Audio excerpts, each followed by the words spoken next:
Hello friends, ಎಲ್ಲರಿಗೂ ನಮಸ್ಕಾರ. Welcome back to my channel. ಎಲ್ಲರೂ ಹೆಂಗದ್ರಿ? ಐಬ್ಸ್ ಎಲ್ಲರೂ ಆರಾಮದ್ರಿ ಅಂಥೇಳಿ ಅಂದ್ಕೊಂಡಿನಿ. ಇವತ್ತಿನ ವ್ಲಾಗ್ನ ಈಗ ಮಾರ್ನಿಂಗ್ ಸ್ಟಾರ್ಟ್ ಮಾಡೋಕ್ಕಂತೀನಿ. ಮೊದಲು ನನ್ನ ಬ್ಯೂಟಿಫುಲ್ ವ್ಯೂವರ್ಸ್ಗೆ ಗುಡ್ ಮಾರ್ನಿಂಗ್. ಸೊ ಈಗ ನಾನು ರಂಗೋಲಿ ಹಾಕಕ್ಕಂತೀನಿ ಫ್ರೆಂಡ್ಸ್. ರಂಗೋಲಿ ಹಾಕೋ ಮುಖಾಂತರನೇ ಇವತ್ತು ವ್ಲಾಗ್ನ ಸ್ಟಾರ್ಟ್ ಮಾಡಿದ್ರಾಯಿತು ಅಂಥೇಳಿ ಮುಂಜಾನೆನ ಬಾಗಿಲು ಮುಂದೆ ಕಸ ಗುಡಿಸಿ ಒರೆಸಿ ರಂಗೋಲಿ ಹಾಕೋದು ಬಿಟ್ಟಿದ್ದೆ. ಸೊ ಆಮ್ಯಾಗ ಅರವಿಂದ್ ಸ್ಕೂಲ್ಗೆ ಹೋದ್ಮ್ಯಾಗ ಮೊದಲು ಅರವಿಂದ ಸ್ಕೂಲ್ಗೆ ಕಳಿಸ್ಬಿಟ್ಟು ಆಮೇಲೆ ರಂಗೋಲಿ ಹಾಕೋ ವಿಡಿಯೋನ ಶೂಟ್ ಮಾಡ್ಕೊಳ್ಳೋಣ ಅಂಥೇಳ್ಬಿಟ್ಟು ಸೊ ರಂಗೋಲಿ ಹಾಕಿರಲಿಲ್ಲ ಇವತ್ತು. ಬೆಳಗ್ಗೆ ಎದ್ದು ಕೂಡಲೇನ ಮೊದಲು ಅರವಿಂದ ಸ್ಕೂಲ್ಗೆ ಎಲ್ಲ ರೆಡಿ ಮಾಡಿಬಿಟ್ಟು ಸ್ಕೂಲ್ಗೆ ಅವನ್ನ ಕಳಿಸೀನಿ ಇವಾಗ ಆಲ್ರೆಡಿ. ಸೊ ಈಗ ರಂಗೋಲಿ ಹಾಕಕ್ಕಂತೀನಿ ನೋಡ್ರಿ ಫ್ರೆಂಡ್ಸ್. ಅನ್ವಿತಾನೆ ಈಗ ಜಸ್ಟ್ ಎದ್ದಿದ್ದಾಳೆ. ಆಕಿನೂ ಇವಾಗ ಬ್ರಷ್ ಅದು ಮಾಡೋಕ್ಕಂತಿದ್ದಾಳೆ. ಆಕೆಗೂ ಇವಾಗ ಸ್ನಾನಕ್ಕೆ ನೀರು ಕಾಯ್ಕಿಟ್ಟು ಬಂದೀನಿ, ಜಲ್ದಿ ಸ್ಕೂಲ್ಗೆ ರೆಡಿ ಆಗು ಅಂತೇಳ್ಬಿಟ್ಟು. ಹಸ್ಬೆಂಡನ್ನು ಮ್ಯಾಗ ಟೆರೆಸ್ ಮ್ಯಾಗ ವ್ಯಾಯಾಮ ಅದು ಮಾಡೋಕ್ಕಂತಿದ್ದಾರೆ. ಇನ್ನು ತಮ್ಮ ಅಂತೂ ಇನ್ನೂ ಮಕ್ಕೊಂಡಾನ. ಅವ ಅಂತೂ ಲೇಟಾಗಿನ ಸ್ವಲ್ಪ ಹೇಳೋದು ಲೇಟಾಗಿದ್ದು ಆಮ್ಯಾಗ ರೆಡಿಯಾಗಿ ಕಾಲೇಜ್ಗದು ಹೋಗ್ತಾನೆ. ಇವಾಗ ನಾನು ಬಾಗಿಲು ಮುಂದೆ ರಂಗೋಲಿ ಬಿಡ್ಸಕ್ಕಂತೀನಿ ನೋಡ್ರಿ ಫ್ರೆಂಡ್ಸ್. ಇವತ್ತು ಅಮಾವಾಸ್ಯೆ ದಿನ ಮಾಡ್ತಿರೋವಂತಹ ವ್ಲಾಗ್ ಇದು. ಸೊ ನಾನು ಇನ್ನು ಜಲ್ದಿ ಮನೆ ಕೆಲಸ ಎಲ್ಲ ಮುಗಿಸ್ಕೊಂಡು ದೇವಸ್ಥಾನಕ್ಕೆ ಹೋಗಿಬಿಟ್ಟು ಬರಬೇಕು. ದುರ್ಗಾದೇವಿ ದೇವಸ್ಥಾನಕ್ಕೆ ನಿಂಬೆಹಣ್ಣು ದೀಪ ಹಚ್ಬೇಕಲ್ಲ ಫ್ರೆಂಡ್ಸು. ನನ್ನ ರೆಗ್ಯುಲರ್ ವ್ಯೂವರ್ಸ್ಗೆ ನಿಮಗೆಲ್ಲ ಗೊತ್ತಿರ್ತೈತಿ. ನಾನು ಅಮಾವಾಸ್ಯೆಗೆ ದುರ್ಗಾದೇವಿಗೆ ನಿಂಬೆಹಣ್ಣಿನ ದೀಪ ಹಚ್ತೀನಿ ಅಂತೇಳ್ಬಿಟ್ಟು. ಸೊ ನಾನು ಎಲ್ಲ ಬೆಳಗ್ಗೆ ಎದ್ದ ಕೂಡಲೇ ಸ್ವಲ್ಪ ಜಲ್ದಿನೇ ಕೆಲಸ ಎಲ್ಲ ಮುಗಿಸ್ಕೊಳಕ್ಕಂತೀನಿ. ಹಂಗೆ ಇವತ್ತು ನಿಮ್ಮ ಜೊತೆ ಒಂದು ರಂಗೋಲಿ ಡಿಸೈನ ಶೇರ್ ಮಾಡ್ಕೋಬೇಕು ಅಂತ ಅನ್ನಿಸ್ತು. ನಿಮಗೂ ಒಂದೇ ಥರ ವ್ಲಾಗ್ ನೋಡಿ ಬೋರ್ ಅನ್ನಿಸ್ತಿರ್ತದಲ್ಲ ಫ್ರೆಂಡ್ಸು. ಸೊ ಡಿಫ್ರೆಂಟಾಗಿ ಏನಾದರೂ ಮಾಡೋಣ ಅಂಥೇಳಿ ಮಾಡೋಕ್ಕಂತೀನಿ ನೋಡ್ರಿ. ಸೊ ಒಂದು ಕೈಲೇ ರಂಗೋಲಿ ಬಿಡಿಸ್ಕೊಂಡು ಇನ್ನೊಂದು ಕೈಯಲ್ಲಿ ವಿಡಿಯೋ ಶೂಟ್ ಮಾಡಿಕೊಂಡು ರಂಗೋಲಿ ಹಾಕಕ್ಕಂತೀನಿ. ಈ ರಂಗೋಲಿಗೆ ಸುರುಳಿ ರಂಗೋಲಿ ಅಂತ ಹೇಳ್ತಾರೆ, ಮತ್ತು ಬಳ್ಳಿ ರಂಗೋಲಿ ಅಂತಲೂ ಹೇಳ್ತಾರೆ. ನನಗೆ ಈ ಥರ ರಂಗೋಲಿಗಳೇ ಸ್ವಲ್ಪ ಲೈಕ್ ಆಗ್ತಾವೆ ಫ್ರೆಂಡ್ಸ್. ನಿಮಗೆಲ್ಲ ಯಾವ ಥರ ರಂಗೋಲಿ ಲೈಕ್ ಆಗ್ತಾವೆ ಅಂತೇಳಿ ಕಮೆಂಟ್ ಮಾಡಿ ಹೇಳ್ರಿ. ಹಂಗೆ ನಾನು ಮಾತಾಡೋದನ್ನು ಕೇಳಿಸ್ಕೊತಾನೆ ರಂಗೋಲಿ ಯಾವ ಥರ ಹಾಕಕ್ಕಂತೀನಿ ಅಂತ ಕೂಡ ಅಬ್ಸರ್ವ್ ಮಾಡಿರಿ ಫ್ರೆಂಡ್ಸ್. 7ರಿಂದ 3 ಚುಕ್ಕಿ ರಂಗೋಲಿ ಇದು ಬಳ್ಳಿ ರಂಗೋಲಿ. ಸೊ 7 ಚುಕ್ಕಿನ 3 ಸಲ ಇಡಬೇಕು. ಮತ್ತು ಆಮೇಲೆ ಆ ಕಡೆ 2 ಚುಕ್ಕಿ ಬಿಟ್ಟು ಈ ಕಡೆ 2 ಚುಕ್ಕಿ ಬಿಟ್ಟು ಮಿಡಲಲ್ಲಿ 2 ಸತಿ 3 ಚುಕ್ಕಿ ಇಡಬೇಕು. ಸೊ ಟೋಟಲಾಗಿ ಈ ಥರ ಬಂದೈತೆ ನೋಡ್ರಿ ಫ್ರೆಂಡ್ಸ್ ರಂಗೋಲಿ. ಮತ್ತು ಫ್ರೆಂಡ್ಸ್ ಇನ್ನೊಂದು ವಿಷಯ ನಿಮ್ಗೆ ಈ ಟೈಮ್ನಾಗ ಕ್ಲಾರಿಟಿ ಕೊಡಬೇಕು ಅಂತ ಅನ್ಸಕ್ಕಂತೈತಿ. ಏನಂತ ಅಂದ್ರೆ ಎಷ್ಟೊಂದು ಮಂದಿ ಕಮೆಂಟ್ ಮಾಡಿ ಕೇಳಿರಿ, ನೀವು ಯಾಕೆ ಚಾಕ್ ಪೀಸಿಂದ ರಂಗೋಲಿ ಹಾಕ್ತೀರಿ, ರಂಗೋಲಿ ಪುಡಿಯಲ್ಲಿ ಹಾಕಬೇಕಲ್ವಾ ಅಂತೇಳ್ಬಿಟ್ಟು. ಸೊ ನಾನು ಯಾಕೆ ಚಾಕ್ ಪೀಸಿಂದ ಹಾಕ್ತೀನಿ ಅಂದ್ರೆ ಫ್ರೆಂಡ್ಸ್, ಇದು ಟೈಲ್ಸ್ ನೆಲ ಆಗಿರೋದ್ರಿಂದ ಸೊ ರಂಗೋಲಿ ಪುಡಿ ನಿಲ್ಲಂಗಿಲ್ಲ. ಮಕ್ಕಳೆಲ್ಲ ತುಳಿದಾಡಿ ಒಂದು ಅರ್ಧ ಸೆಕೆಂಡ್ ಒಂದು ಗಂಟೆನೋ ಅರ್ಧ ಗಂಟೆನೋ ಬಿಟ್ಟಿರಂಗಿಲ್ಲ. ಸೊ ತುಳಿದಾಡಿನ ಹೋಗಿಬಿಟ್ಟಿರ್ತೈತಿ. ಸೊ ಟೈಲ್ಸ್ನೆಲ್ಲ ಆಗಿರೋದ್ರಿಂದ ತುಳಿದಾಗ ಕಾಲಿಗೆ ಅಂಟ್ಕೊಂತೈತಿ. ಸೊ ಅದ ಕಾಲಿನ ಒಳಗೆ ಬರ್ತಾರೆ. ಸೊ ಮನೆ ಎಲ್ಲ ಮನ್ ಒಂಥರ ಇರಿಟೇಟ್ ಆದಂಗೆ ಆಗ್ತಿರ್ತೈತಿ. ಮತ್ತು ಇನ್ನೊಂದು ರೀಸನೂ ಐತಿ ಫ್ರೆಂಡ್ಸು ರಂಗೋಲಿ ಪುಡಿಯಲ್ಲಿ ಯಾಕೆ ರಂಗೋಲಿ ನಾನು ಹಾಕಂಗಿಲ್ಲ ಅಂತ ಹೇಳ್ಬಿಟ್ಟು. ಯಾಕಂತ ಅಂದ್ರೆ ಇಲ್ಲಿ ಮನೆ ಮುಂದೆ ಸಣ್ಣದು ಜಾಗನೂ ಐತಿ. ಮತ್ತು ರಂಗೋಲಿ ಪುಡಿಯಲ್ಲಿ ನಾವು ರಂಗೋಲಿ ಹಾಕಿರ್ತೀವಲ್ಲ ಅದನ್ನು ಗುಡಿಸ್ಬಿಟ್ಟು ಹಂಗೆ ಇಲ್ಲಿ ಹೊರಗೆ ಚೆಲ್ಲಕ್ಕೂ ಆಗಂಗಿಲ್ಲ, ಮೆಟ್ಲು ಇರ್ತೈತಿ ಕೆಳಗೆ. ಸೊ ಅದನ್ನ ಹೆಂಗೆ ಚೆಲ್ಲೋದು? ಸೊ ಅದನ್ನು ಗುಡಿಸಿರೋವಂಥ ಕಸನ ನಾವು ಮನೆ ಒಳಗೂ ತೊಗೊಂಡು ಹೋಗ್ಬಾರ್ದು. ಹೊರಗೆ ಕಸ ಗುಡಿಸಿರೋದನ್ನು ಮನೆ ಒಳಗೆ ರಿಟರ್ನ್ ತೊಗೊಂಡು ಹೋಗ್ಬಾರ್ದು ಫ್ರೆಂಡ್ಸ್. ಅದು ಮನೆ ಒಳಗೆ ನೆಗೆಟಿವಿಟಿ ಬಂದಂಗೆ ಆಗ್ತೈತಿ. ಸೊ ಹಾಗಾಗಿ ಆ ರೀಸನ್ಗೆ ನಾನು ಸುಮ್ಮನೆ ಆ ರಂಗೋಲಿ ಪುಡಿಯಲ್ಲಿ ರಂಗೋಲಿ ಹಾಕೋದು, ಅದನ್ನು ಗುಡಿಸೋದು, ಮತ್ತು ಆ ಗುಡಿಸಿರುವಂಥ ಕಸನ ಎಲ್ಲಿ ಹಾಕೋದು, ಮತ್ತು ಹೊರಗೆ ಚೆಲ್ಲಬಾರ್ದು ಅಂಥೇಳಿ ಮತ್ತು ಮನೆ ಒಳಗೆ ತೊಗೊಂಡು ಬರೋದಾಗ್ತೈತಿ ಅಂತೇಳ್ಬಿಟ್ಟು ನಾನು ಈ ರೀಸನ್ಗೆ ನಾನು ಸುಮ್ಮನೆ ಇದೆಲ್ಲ ಯಾಕೆ ಅಂತೇಳ್ಬಿಟ್ಟು ಚಾಕ್ ಪೀಸಲ್ಲಿನ ಹಾಕಿಬಿಡ್ತೀನಿ. ಇವಾಗೆಲ್ಲ ಆಲ್ಮೋಸ್ಟು ಚಾಕ್ ಪೀಸಲ್ಲಿನೂ ಹಾಕ್ತಾರೆ. ಒಂಥರ ಗಂಧನೂ ಬಂದೈತಿ ಇವಾಗ, ಗಂಧದಲ್ಲಿ ಹಾಕ್ತಾರೆ. ಮತ್ತು ಅಕ್ಕಿ ಪುಡಿಯಲ್ಲೂ ಹಾಕ್ತಾರೆ. ಅಕ್ಕಿ ಪುಡಿಯಲ್ಲಿ ರಂಗೋಲಿ ಹಾಕಿದ್ರು ಅದನ್ನು ಹೊರಗೆ ನಾವು ಕಸ ಗುಡಿಸಿದಾಗ ಅದನ್ನು ಒಳಗೆ ತರಲೇಬೇಕಾಗ್ತೈತಿ. ಮತ್ತು ಗುಡಿಸಿದಾಗ ಹೊರಗೆ ಚೆಲ್ಲಕ್ಕಾಗಂಗಿಲ್ಲ. ಯಾಕಂದರೆ ಇದು ನಮ್ಮದು ರೋಡ್ ಮನೆ ಅಲ್ವಲ್ಲ ಫ್ರೆಂಡ್ಸ್. ರೋಡ್ ಮನೆ ಆದ್ರೆ ಕಸ ಗುಡಿಸಿದಾಗ ರಂಗೋಲಿ ಪುಡಿ ಅಲ್ವ ಅಷ್ಟು ಜಸ್ಟ್. ಸೊ ಗುಡಿಸಿದಾಗ ಹೋಗಿಬಿಡ್ತೈತಿ. ಮತ್ತು ಹೊರಗೊಂದು ಡಸ್ಟ್ಬಿನ್ ಮಾಡ್ಬೋದಿತ್ತು ಅಂತ ಅನ್ನಿಸ್ತೈತಿ ಒಂದೊಂದು ಟೈಮು. ಒಂದು ಮನೆಗೆ ಎಲ್ಲಿ 2 ಡಸ್ಟ್ಬಿನ್ ಮಾಡೋದು, ಹೊರಗೊಂದು ಒಳಗೊಂದು ಒಂದೇ ಸಾಕು ಅಂತ ಹೇಳ್ಬಿಟ್ಟು ಹೊರಗೆ ರಂಗೋಲಿ ಗುಡ್ಸಕ್ಕೆ ಅಂತ ಹೇಳ್ಬಿಟ್ಟು ಹೊರಗೆ ಮತ್ತೊಂದು ಡಸ್ಟ್ಬಿನ್ ಮಾಡೋದು ರಂಗೋಲಿಗೋಸ್ಕರ ಅಂತ ಹೇಳ್ಬಿಟ್ಟು ಮಾಡೇ ಇಲ್ಲ ನಾನು. ಸೊ ಇಷ್ಟೆಲ್ಲ ರೀಸನ್ ಐತಿ ನೋಡ್ರಿ ಫ್ರೆಂಡ್ಸು. ನಾನು ಯಾಕೆ ರಂಗೋಲಿ ಪುಡಿಯಲ್ಲಿ ರಂಗೋಲಿ ಹಾಕಂಗಿಲ್ಲ, ಚಾಕ್ ಪೀಸಲ್ಲಿ ಯಾಕೆ ಹಾಕ್ತೀನಿ ಅಂತೇಳಿ. ಸೊ ಇವಾಗ ನಿಮಗೆಲ್ಲ ಕ್ಲಾರಿಟಿ ಸಿಕ್ಕಿರ್ತೈತಿ ಅಂತ ಅನ್ಕೊತೀನಿ. ಎಷ್ಟೊಂದು ಜನ ಕಮೆಂಟ್ ಮಾಡಿ ಕೇಳ್ತಿದ್ರಿ ಸುಮಾರು ಸಲ. ನಾನು ಯೂಟ್ಯೂಬ್ ಸ್ಟಾರ್ಟ್ ಮಾಡಿದಾಗಿಂದ ಈ ಕಮೆಂಟ್ ಬಂದಿದ್ದವು. ಸೊ ಹಾಗಾಗಿ ಇವತ್ತಿನ ವ್ಲಾಗ್ ಒಳಗೆ ಅದ್ರ ಬಗ್ಗೆ ಹೇಳಿಬಿಡೋಣ ಅಂತೇಳ್ಬಿಟ್ಟು ಸೊ ಹೇಳಿ ನೋಡ್ರಿ. ಓಕೆ ಫ್ರೆಂಡ್ಸ್, ಇವಾಗ ನಿಮಿತ್ತಾಗ ತಲೆ ಬಚ್ಚಕ್ಕಂತೀನಿ ಲಂಚ್ ಬಾಕ್ಸ್ ಅದು ರೆಡಿ ಮಾಡಿಟ್ಬಿಟ್ಟು ಒಂದಷ್ಟು ಬಟ್ಟೆಗಳಿದ್ವು ಮಡ್ಚವು. ಸೊ ಬಟ್ಟೆಗಳನ್ನೆಲ್ಲ ಮಡ್ಚ್ಕೊಂಡೆ ಮತ್ತು ಪಾತ್ರೆಗಳನ್ನೆಲ್ಲ ಒರೆಸ್ಬಿಟ್ಟು ಪಾತ್ರೆ ಸ್ಟ್ಯಾಂಡ್ಗೆ ಇಟ್ಕೊಂಡೆ. ನೆಕ್ಸ್ಟ್ ಅನಿತನ್ನು ಸ್ಕೂಲ್ಗೆ ಹೋದ್ಲು ಫ್ರೆಂಡ್ಸ್. ಈಗ ನಾನು ಸಜ್ಕ ಮಾಡೋಕ್ಕಂತೀನಿ. ಇವತ್ತು ಅಮಾವಾಸ್ಯೆ ಆಗಿರೋದ್ರಿಂದ ಸಜ್ಕ ಪಾಯಸ ಈ ಥರ ಏನಾದರೂ ಮಾಡಿರ್ತೀನಿ. ಜಾಸ್ತಿ ಅಂತ ಅಂದ್ರೆ ಸಜ್ಕನ ಮಾಡಿರ್ತೀನಿ. ನಾನು ಆಲ್ರೆಡಿ ಸಜ್ಕ ಯಾವ ಥರ ಮಾಡೋದು ಏನೋ ಅಂತೇಳಿ ನಾನು ಶೇರ್ ಮಾಡ್ಕೊಂಡೀನಿ. ಯಾವಾಗ್ಲೂ ನಾವು ನೈಟ್ ಮಾಡ್ತಾಯಿದ್ದೀವಿ ಫ್ರೆಂಡ್ಸು ಅಮಾವಾಸ್ಯೆನ. ಸೊ ಇವತ್ತು ಡೇ ಟೈಮ್ನಾಗನ ಮಾಡಿದ್ರಾಯ್ತು ಅಂಥೇಳಿ ಡೇ ಟೈಮ್ನಾಗನ ಇವತ್ತು ಸಜ್ಕ ಮಾಡೋಕ್ಕಂತೀನಿ. ಪ್ರತಿ ಸಲನೂ ನಾನು ನೈಟ್ ಮಾಡಿರ್ತಿದ್ದೆ ಸಜ್ಕ. ಸೊ ಇವತ್ತು ಮುಂಜಾನೆ ಮಾಡಿಟ್ಟು ಹೋದ್ರಾಯ್ತು ದುರ್ಗಾದೇವಿಗೆ ದೇವಸ್ಥಾನಕ್ಕೆ ಅಂತೇಳ್ಬಿಟ್ಟು.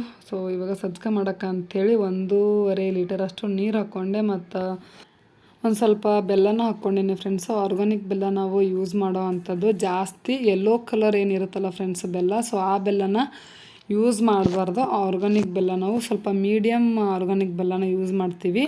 ಇನ್ನೂ ಭಾಳ ಅಂದ್ರೆ ಭಾಳ ಕರ್ರಗಿರೋ ಬೆಲ್ಲನೂ ಸಿಗುತ್ತೆ ಫ್ರೆಂಡ್ಸ್, ಕಪ್ಪಗಿರೋದು. ಸೊ ಆ ಬೆಲ್ಲ ಅಷ್ಟು ಅಡುಗೆ ಮಾಡಿರೋದೆಲ್ಲ ಸ್ವಲ್ಪ ಕರ್ರಗೆ ಆಗ್ತೈತಿ. ಸೊ ಹಾಗಾಗಿ ನಾವು ಸ್ವಲ್ಪ ಮೀಡಿಯಮ್ ಆರ್ಗಾನಿಕ್ ಬೆಲ್ಲ ತೊಗೊಂಬರ್ತೀವಿ. ಈ ಕಡೆ ಭಾಳ ಯೆಲ್ಲೋ ಕಲರ್ನೂ ಇರೋಂಗಿಲ್ಲ, ಭಾಳ ಕರ್ರಗೂ ಇರೋಂಗಿಲ್ಲ. ಸೊ ಆ ಥರದ್ದು ಆರ್ಗಾನಿಕ್ ಬೆಲ್ಲ ತೊಗೊಂಬರ್ತೀವಿ. ನೀವೆಲ್ಲ ಅಡುಗೆಗೆ ಎಲ್ಲ ಯಾವ ಬೆಲ್ಲ ಯೂಸ್ ಮಾಡ್ತೀರಾ ಅಂಥೇಳಿ ಕಮೆಂಟ್ ಮಾಡಿ ಹೇಳ್ರಿ ಫ್ರೆಂಡ್ಸ್. ಸೊ ಆದಷ್ಟು ಆರ್ಗಾನಿಕ್ ಬೆಲ್ಲನ ಯೂಸ್ ಮಾಡಿರಿ, ಹೆಲ್ತ್ಗೆ ಒಳ್ಳೆಯದು. ಭಾಳ ಯೆಲ್ಲೋ ಕಲರ್ ಇರುತ್ತಲ್ಲ, ಸೊ ಅದು ಅಂತೂ ಹೆಲ್ತ್ಗೆ ಒಳ್ಳೆಯದಲ್ಲ ಫ್ರೆಂಡ್ಸ್. ಅದಕ್ಕೆ ಜಾಸ್ತಿ ಸುಣ್ಣ ಹಾಕಿಬಿಟ್ಟು ಸ್ವಲ್ಪ ಚೆನ್ನಾಗಿ ಕಾಣಲಿ ಅಂತ ಹೇಳ್ಬಿಟ್ಟು ಸ್ವಲ್ಪ ಕೆಮಿಕಲ್ ಎಲ್ಲ ಜಾಸ್ತಿ ಹಾಕಿಬಿಟ್ಟು ಮಾಡ್ತಾರಂತ ಆ ಬೆಲ್ಲನ. ಸೊ ನ್ಯೂಸಲ್ಲಿ ಪೇಪರಲ್ಲಿ ಎಲ್ಲ ಹೇಳಿದ್ದಾರೆ. ಸೊ ಹಾಗಾಗಿ ನಾವು ಇದು ನಮಗೆ ಈ ವಿಷಯ ಗೊತ್ತಾದ್ಮ್ಯಾಗ ನಾವು ಆ ಯೆಲ್ಲೋ ಕಲರ್ ಬೆಲ್ಲನ ತರೋದನ್ನು ಬಿಟ್ಟಿವಿ ನೋಡಿರಿ ಫ್ರೆಂಡ್ಸ್. ಸೊ ಈ ಬೆಲ್ಲನ ಇವಾಗ ತರಕಂತೀವಿ ಮತ್ತು ಕ್ಲೀನೂ ಇರ್ತೈತಿ. ಇದ್ರೊಳಗೆ ಮಣ್ಣು ಈ ಥರ ಕಸ ಕಡ್ಡಿ ಇರೋದನ್ನು ಕಡಿಮೆ. ಆ ಬೆಲ್ಲದೊಳಗೆ ಸಿಕ್ಕಾಪಟ್ಟೆ ಎಲ್ಲ ಗಲೀಜೆಲ್ಲ ಇರ್ತೈತಿ. ಸೊ ಸೋಸಿ ಹಾಕಬೇಕಾಗ್ತಿತ್ತು ಆ ಬೆಲ್ಲನ. ಸೊ ಈ ಬೆಲ್ಲನ ನಾವು ಅಡುಗೆ ಮಾಡೋವಾಗ ಸೋಸಿ ಎಲ್ಲ ಜರಡಿ ಹಿಡಿದು ಹಾಕೋ ನೆಸೆಸಿಟಿನೂ ಏನು ಇರೋಂಗಿಲ್ಲ, ನಾವು ಆರಾಮಾಗಿ ಮಾಡ್ಕೋಬೋದು. ಮತ್ತು ಈ ಕಡೆ ಸಕ್ಕರೆನೂ ಒಳ್ಳೆಯದಲ್ಲ ಹೆಲ್ತ್ಗೆ. ಸಕ್ಕರೆ ತಿನ್ನೋದ್ರಿಂದ ಅದಕ್ಕೂ ಒಂದಷ್ಟು ಹೆಲ್ತ್ ಪ್ರಾಬ್ಲಮ್ಸ್ ಎಲ್ಲ ಬರ್ತೈತಿ. ಸೊ ನಮ್ಮ ಮನೆಗೆ ಅಂಕರ ಎಷ್ಟೊಂದು ತಿಂಗಳಾಯಿತು ಸಕ್ಕರೆ ತರೋದನ್ನು ಬಿಟ್ಟುಬಿಟ್ಟಿವಿ, ಯೂಸ್ ಮಾಡೇ ಇಲ್ಲ ಅಂತಲೇ ಹೇಳ್ಬೋದು. ಹಸ್ಬೆಂಡ್ ಅಂತೂ ಹೇಳ್ತಿರ್ತಾರೆ ಸಕ್ಕರೆ ಅಂಕರ ಯಾವ ಅಡುಗೆಗೂ ಯೂಸ್ ಮಾಡಬೇಡ, ಎಲ್ಲ ಅಡುಗೆಗೂ ಬೆಲ್ಲ ಹಾಕಿನ ಮಾಡಂತಿರ್ತಾರೆ. ಇನ್ನೊಂದು ದೊಡ್ಡದಾಗಬೇಕು ಸೂಜಿ ಕಟ್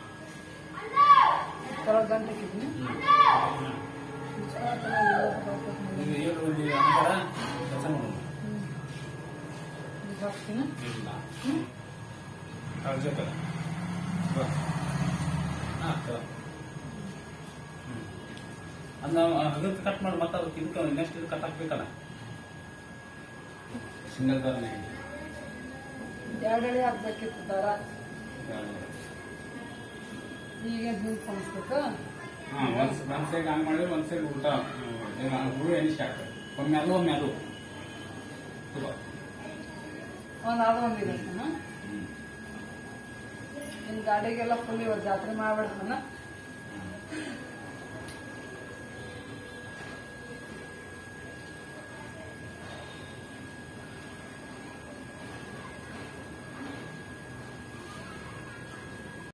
ಫ್ರೆಂಡ್ಸ್, ಇವಾಗ ದೇವ್ರ ಪೂಜೆಗೆ ಅಂಥೇಳಿ ಮತ್ತು ಗಾಡಿಗೆ ಹೂವಿನ ಹಾರ ಅಂಥೇಳ್ಬಿಟ್ಟು ನಾನು ಮತ್ತು ಹಸ್ಬೆಂಡು ಹೂವು ಕಟ್ಟಕ್ಕಂತೀವಿ. ಆ್ಯಕ್ಚುಲಿ ನನಗೆ ಹಸ್ಬೆಂಡು ಐಡಿಯಾ ಕೊಡಕತ್ತಾರ, ಹಿಂಗೆ ಕಟ್ಟು ಹಂಗೆ ಕಟ್ಟು ಅಂಥೇಳ್ಬಿಟ್ಟು. ಸೊ ಸೂಜಿಯಿಂದ ಪೋಣಿಸ್ಬಿಟ್ಟು ಹಾರ ಆ ರೀತಿ ಮಾಡೋ ಅಂದ್ರೆ ಅಂಗಡಿಯಲ್ಲೆಲ್ಲ ಮಾಡ್ತಾರಲ್ಲ, ಸೊ ಹಂಗತ್ತೆ ಹೂವಿನ ಹಾರ ರೆಡಿ ಮಾಡೋ ಅಂತ ನನಗೆ ಐಡಿಯಾ ಕೊಡಕ್ಕಂತಿದ್ರು. ನಾನು ಮಾಮೂಲಿ ಹೂವು ಕಟ್ತಾರಲ್ಲ ಫ್ರೆಂಡ್ಸ್, ಮಲ್ಲಿಗೆ ಹೂವು ಈ ಥರ ಕಾಕಡ ಹೂವು ಎಲ್ಲ ಕಟ್ತಾರಲ್ಲ, ಸೊ ಆ ರೀತಿ ಕಟ್ಟಬೇಕು ಅಂತ ಅಂದ್ಕೊಂಡಿದ್ದೆ. ಆ ರೀತಿ ಬೇಡ, ಸರಿ ಕಾಣಂಗಿಲ್ಲ ಹೂವಿನ ಹಾರ ಅಂತೇಳ್ಬಿಟ್ಟು ಐಡಿಯಾ ಕೊಡಂಕಂತಿದ್ರು. ಆಮ್ಯಾಗ ಇಲ್ಲ ಹೂವು ಕಟ್ತಿಲ್ಲ ಹಂಗೆ ಕಟ್ಟು ನಾರ್ಮಲಾಗಿ ಅಂತ ಹೇಳಿದ್ರು ನೋಡ್ರಿ. ಅದನ್ನ ಹಿಂಗೆ ಕಟ್ತೀನಿ ಅಲ್ಲಿ ಆಗಲ್ಲಾಗ ಸೂಜಾ ಕೊನಸು ಹಂಗೆ ಹಿಂಗೆ ಅಂತ ಎಷ್ಟು ರೂಪಾಯಿ ಇರುತ್ತೆ? ಇನ್ನೊಂದು 20 ರೂಪಾಯಿ ಹಾರಾನ ಬರ್ತೈತಲ್ಲ, 10 ರೂಪಾಯಿ ಒಂದು ಹಾರ ಬರ್ತಾವು.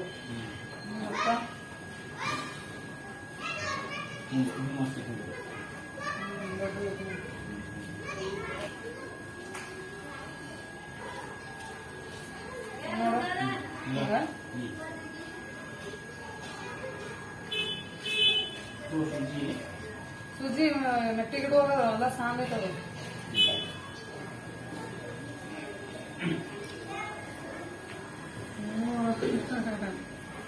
ನಿಮ್ಗೆ ಚೂಸ್ತೀನಿ ಬಾಯ್. ಓಕೆ ಫ್ರೆಂಡ್ಸ್, ಫೈನಲಿ ಇವಾಗ ಹೂವಿನ ಹಾರ ರೆಡಿ ಆಯಿತು ನೋಡ್ರಿ ಫ್ರೆಂಡ್ಸು. ಸ್ವಲ್ಪ ಹೂವಿನ ಹಾರದ ಲೆಂತ್ ಸ್ವಲ್ಪ ಜಾಸ್ತಿ ಆಯಿತು ಅಂತ ಹೇಳ್ಬೋದು, ದೊಡ್ಡದಾಗೈತಿ. ಸೊ ಸಣ್ಣದು ಮಾಡಿದ್ನ ಮೊದಲು ಸಣ್ಣದಾಯಿತು ಅಂತ ಅಂದರು. ಮತ್ತು ಆಮೇಲೆ ಅವ್ರಿಗೆ ಎಷ್ಟು ಲೆಂತ್ ಬೇಕೋ ಅಷ್ಟು ಮಾಡ್ಕೊಳ್ಳಿ ಅಂತ ಹೇಳ್ಬಿಟ್ಟು ದೊಡ್ಡದ ಮಾಡಿಬಿಟ್ಟಿನಿ ನೋಡ್ರಿ. ಆಮೇಲೆ ಕಟ್ ಮಾಡಿದ್ರೆ ಮತ್ತು ದೇವ್ರ ಪೂಜೆಗೆ ಅದು ಆಗುತ್ತಲ್ಲ ಅಂಥೇಳಿ. ಗಾಡಿ ತೊಳ್ಯಾಕಂತೀರಿ? ಜೋರಾಯ್ತಲ್ಲ ಇವತ್ತು ಗಾಡಿ ತೊಳೆಯೋದು. ಎಲ್ಲರೂ ನಿನ್ನೆ ಮಾಡಿದ್ರೆ ಹಾಂ, ಸ್ವಲ್ಪ ಮಂದಿ ನಿನ್ ಮಾಡಿದಾರ. ನಾವು ಇವತ್ತು ಶುಕ್ರವಾರ ಐತಿ ಹೆಂಗಿದ್ರು ಅಂತೇಳಿ ನಾವು ಇವತ್ತು ಮಾಡಕಂತೀವಿ ನೋಡ್ರಿ ಫ್ರೆಂಡ್ಸ್. ಮತ್ತಿವತ್ತು ಹಸ್ಬೆಂಡ್ ಮನ ಹಾಲಿಡೇ ಐತಿ. ಹಾಂ, ನಿತ್ಯ ಅಮಾಸೆ ಮಾಡ್ತಾರ. ನಿತ್ಯ ಅಮಾಸೆ ಅಂದ್ರೆ ಏನ? ಮುಗಿಯುವಾಗ ಮುಗಿಯುವ ಅಮಾಸೆ ಮಾಡ್ತಾರ. ಸ್ಟಾರ್ಟಿಂಗ್ ಮಾಡ್ತಾರ. ಅಂದ್ರೆ ಇನ್ನು ನಾಳೆ ಯಾಕಂದ್ರೆ ಇವತ್ತು ಮಾಡ್ತಾರ. ಆದ್ರೆ ಮಳ ಮರಿ ಮಾಡಬಾರ್ದು ಅಂತಾರ. ಮಳ ಮರ್ದಿವ್ಸ ಅದು ಖರಿ ಅಂತಾರ. ಹೌದು.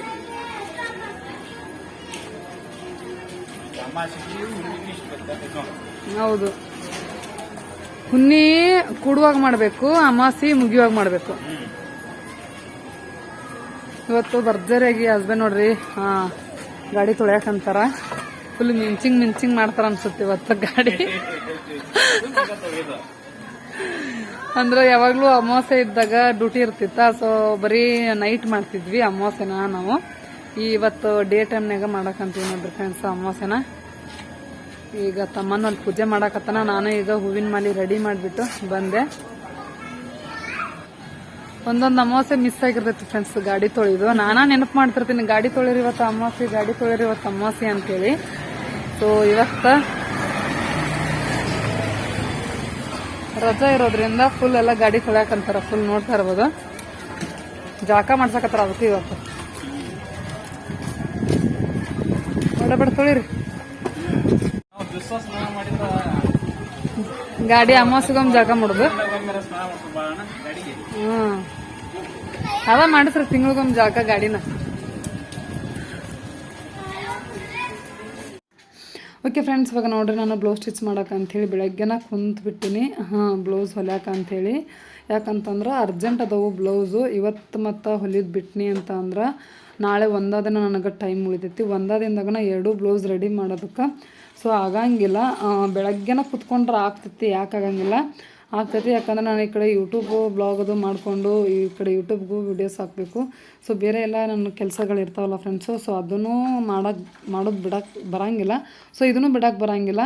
ಸೊ ನಾಳೆ ಒಂದಿನದಾಗ ಮಾಡೋಕ್ಕಾಗಂಗಿಲ್ಲ ಅಂತೇಳ್ಬಿಟ್ಟು ಈಗ ಸಂಜೆ ಅನ್ನೋಷ್ಟ್ರೊಳಗೆ ಈ ಬ್ಲೌಸ್ ರೆಡಿ ಮಾಡಿದ್ನಿ ಅಂತಂದರೆ ಇನ್ನೊಂದು ಬ್ಲೌಸು ನಾಳೆ ರೆಡಿ ಮಾಡ್ಬೋದು ಅಂತ ಹೇಳ್ಬಿಟ್ಟು ಹಿಂಗೆ ಮಾಡಕ್ಕಂತೀನಿ ನೋಡ್ರಿ.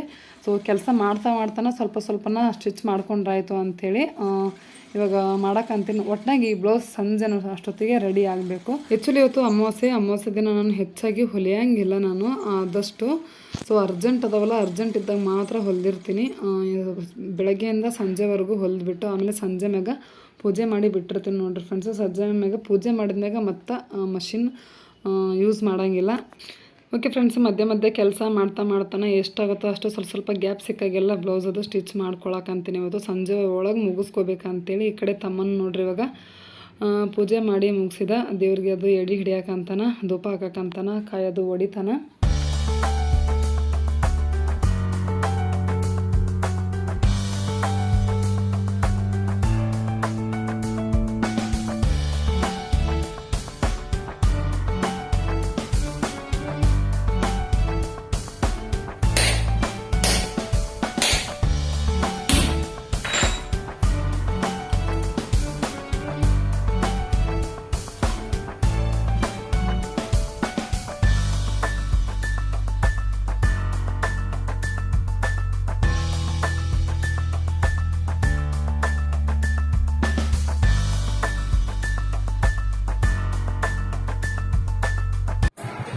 ಫ್ರೆಂಡ್ಸ್, ಈಗ ದೇವಸ್ಥಾನಕ್ಕೆ ಹೊಂಟೀನಿ ನೋಡ್ರಿ. ಅಮಾಸಿಗೆ ದುರ್ಗಾದೇವಿಗೆ ನಿಂಗೇನು ದೀಪ ಹಚ್ಚಂತೀವಿ.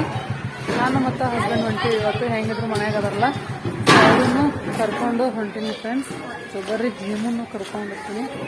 ದೇವಸ್ಥಾನಕ್ಕೆ ಹೋಗಿ ದೀಪ ಹಚ್ಚಿ ಬರೋಣಂತ.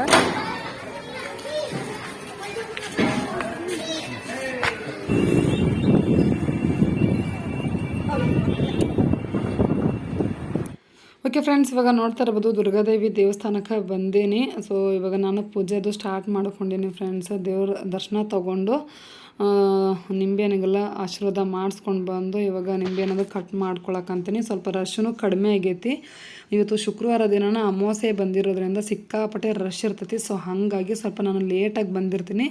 ಸೊ ಆಬ್ವಿಯಸ್ಲಿ ನಾನು ಲೇಟಾಗಿನ ಬರ್ತೀನಿ. ಸ್ವಲ್ಪ ದೇವಸ್ಥಾನ ಭಾಳ ರಶ್ ಇರ್ತೈತಿ ಅಂತ ಹೇಳ್ಬಿಟ್ಟು ಕ್ಯೂವಲ್ಲಿ ನಿಂತ್ಕೊಂಡು ಟೈಮ್ ಅದು ವೇಸ್ಟ್ ಮಾಡೋ ಬದಲಾಗಿ ಸೊ ಮನೇಲಿರೋ ಕೆಲಸಗಳಾದರೂ ಆಗ್ತಾವು ಅಂತ ಹೇಳ್ಬಿಟ್ಟು ನನ್ನ ಕೆಲಸನೂ ಆಗ್ತೈತಿ ಮತ್ತು ಈ ಕಡೆ ದೇವ್ರ ದರ್ಶನ ಪೂಜೆ ಅದನ್ನು ಆಗ್ತೈತಿ ಅಂತ ಹೇಳ್ಬಿಟ್ಟು ಕ್ಯೂವಲ್ಲಿ ನಿಂತ್ಕೊಂಡು ಟೈಮ್ನ ವೇಸ್ಟ್ ಮಾಡೋದು ಬೇಡ ಅಂತ ಹೇಳ್ಬಿಟ್ಟು ಸೊ ನಾನು ಲೇಟಾಗಿ ಬಂದಿರ್ತೀನಿ ನೋಡ್ರಿ ಫ್ರೆಂಡ್ಸ್.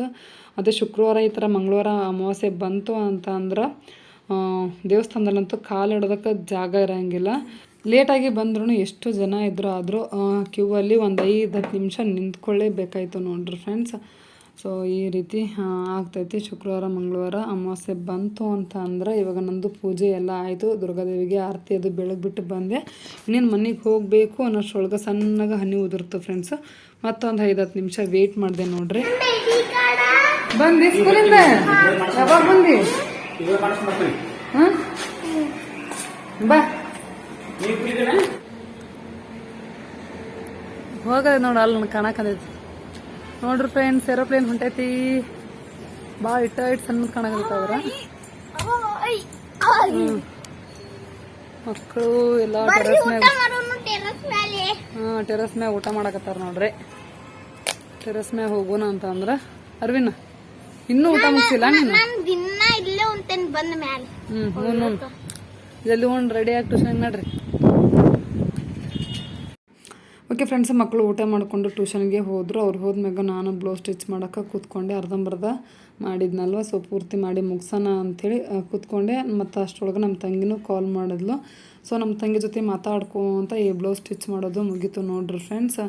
ಸೊ ಈ ರೀತಿಯಾಗಿತ್ತು. ಮತ್ತು ಬ್ಲೌಸ್ ಸ್ಟಿಚ್ ಮಾಡಿ ಮುಗಿಸ್ಬಿಟ್ಟು ಅಡುಗೆನೂ ಮಾಡಿಕೊಂಡೆ. ನೈಟ್ಗೆ ಅನ್ನ ಸಾಂಬಾರು ಮಾಡಿದೆ ಫ್ರೆಂಡ್ಸ್. ಮತ್ತೇನು ಮಾಡಲಿಲ್ಲ, ಬೆಳಗ್ಗೆನೇ ಸ್ವೀಟ್ ಮಾಡಿದ್ನಲ್ವ. ಸೊ ಹಾಗಾಗಿ ಓಕೆ ಫ್ರೆಂಡ್ಸ್, ಈ ವ್ಲಾಗ್ನ ಇವಾಗ ಇಲ್ಲಿಗೆ ಏನು ಮಾಡ್ತೀನಿ. ಈ ವ್ಲಾಗ್ ಇಷ್ಟ ಆಗಿದ್ರೆ ಲೈಕ್, ಶೇರ್, ಕಮೆಂಟ್ ಮಾಡಿರಿ, ಸಬ್ಸ್ಕ್ರೈಬ್ ಮಾಡಿರಿ. ಮತ್ತು ನಾನು ನೆಕ್ಸ್ಟ್ ವ್ಲಾಗ್ದಾಗ ಸಿಗ್ತೀನಿ. ಅಲ್ಲಿವರೆಗೂ ಬಾಯ್ ಬಾಯ್.